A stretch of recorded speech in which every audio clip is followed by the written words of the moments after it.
అన్న ఏం చెప్తారన్న మీరు ఇప్పుడు జరిగినటువంటి సస్పెన్షన్ మీద కావాలని సస్పెండ్ చేసారు తీన్మార్ మల్లన్నని. తీన్మార్ మల్లన్న కంటే ఎక్కువగా పార్టీని దూషించిన వాళ్ళు కానీ, పార్టీ నాయకులను దూషించిన వాళ్ళు కానీ, అధిష్టానాన్ని దూషించిన వాళ్ళు చాలామంది ఉన్నారు. తీన్మార్ మల్లన్నని ఎందుకు సస్పెండ్ చేసిందన్న పార్టీ?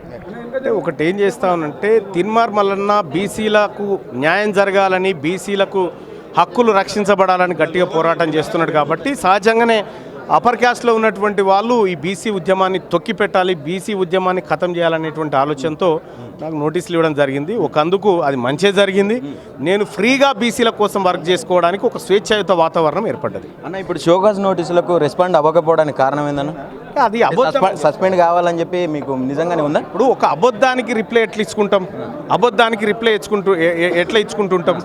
కాబట్టి నేనేమంటా ఉన్నా, ఒక అబద్ధమైన కాంగ్రెస్ పార్టీకి ఒక కాన్స్టిట్యూషన్ ఉంది. ఆ కాన్స్టిట్యూషన్లో ఎక్కడ కూడా ప్రభుత్వ నిర్ణయాన్ని వ్యతిరేకించిన పార్టీ నాయకుడిని షోకాస్ నోటీస్ సస్పెండ్ చేయాలని ఎక్కడ లేదు. దాంట్లో వాళ్ళకు తెలియక, ఆ కాన్స్టిట్యూషన్ చదువుకోక, వాళ్ళ వ్యక్తిగత ప్రయోజనాల కోసం నాకు షోకాజ్ నోటీస్ ఇస్తే నేనెందుకు దానికి సమాధానం చెప్పుకుంటున్నాను? కాంగ్రెస్ పార్టీలో అంతర్గత కుల రాజకీయాలు నడుస్తూ ఉన్నాయని చెప్పి చర్చ నడుస్తుందన్న, ఏం చెప్తారు?